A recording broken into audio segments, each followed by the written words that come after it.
कुछ देर के लिए खेसारी भैया ठीक है, लेकिन खेसारी भैया के टीम में जितना भी माने उनका टीम मेंबर बारन से सब दोगला बारन से एक नंबर के प्रणाम।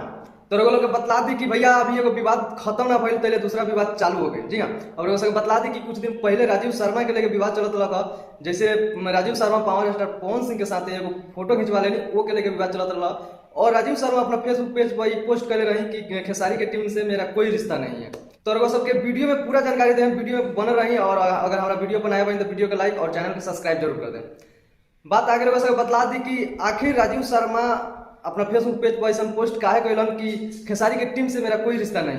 कल लाइव आकर राजीव शर्मा खुद अपने मुंह से बयान दिए हैं कि क्या कारण से हम खेसारी लाल के टीम में से निकालना चाहते हैं। तो रउआ लोग सच्चाई बतला दी कि भैया राजीव शर्मा खेसारी लाल यादव के दाहिना हाथ कहे जाए वाला बड़न। काहे कि राजीव शर्मा खेसारी लाल के सपोर्ट में बहुत सारा बात के हुआ और के बोल दे रहे, गाड़ी के हुआ और के दे दे रहे। जब राजीव शर्मा के जरूरत आयल खेसारी लाल यादव की टीम के कि हाँ भैया हमें हेल्प कीजिए, हमें सपोर्ट कीजिए, तो खेसारी की टीम से राजीव शर्मा के 1% भी सपोर्ट ना मिलल। जी हाँ, रउआ सबके बतला दी कि राजीव शर्मा के एगो अपन यूट्यूब चैनल कंपनी खुलल, जाना चैनल के नाम बा ज्ञानती फिल्म्स।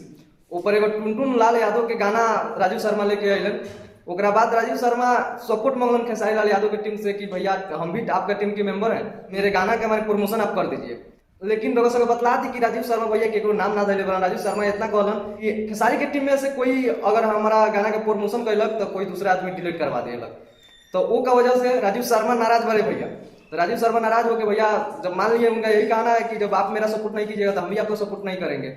तो ये कारण बा खेसारी लाल यादव के टीम जौन बानू भैया एक नंबर के गद्दार बा। ये तो 100% कम। खेसारी भैया कुछ देर के लिए ठीक है, लेकिन उनका टीम जौन बा विवेक सिंह, ओका बाद कोठा पुत्र, बहुत सारा बा सब फेंकू बाबा, तो एक नंबर गद्दार बा। एक के भैया रोगर खाली, लेकिन रोगर खाए का जब समय आई तो लात मार के बेलगा दी। उहे हाल में राजीव शर्मा के लात मार के बेलगा देले बा सब। जब सपोर्ट ना करक तो उहे कहले कि लात मार के बेलगावल।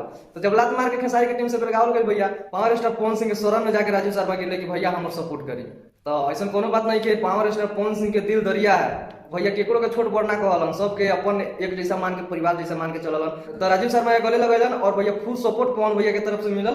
तो बस ये कहानी बा। लेकिन कुछ कुत्ता बारन सब भैया के खेसारी भैया के यूट्यूबर जवना सार सके कोनो बोले के ढंग ना, चले के ढंग ना, बिना सच्चाई के जन ले आ फोटो आई से यूट्यूब पर राजीव शर्मा वैसे बात वैसे बात। कुछ देर के लिए खेसारी भैया ठीक है, लेकिन खेसारी भैया के टीम में जितना भी माने उनका टीम मेंबर बारन से सब दोगला बारन से एक नंबर के दोगला बारन से। वही सार सब के चलते खेसारी लाल यादव जी एनी टाइम विवाद में रहलन, इतना तो गारंटी बा। तो भैया बस ये बात बा राजीव शर्मा के खेसारी के टीम में से निकलला के कारण कि राजीव शर्मा के खेसारी के टीम सपोर्ट ना कैलक, वो का वजह से राजीव शर्मा खेसारी के टीम में से निकल गए। बाकी कोनो बात नहीं है, रउआ सबके सच्चाई रउआ सबके सामने रख देनी। तो अपडेट कैसा लगा कमेंट करके जरूर बताना। मिलता नहीं अगला वीडियो में, तब तक नमस्कार, लव यू ऑल।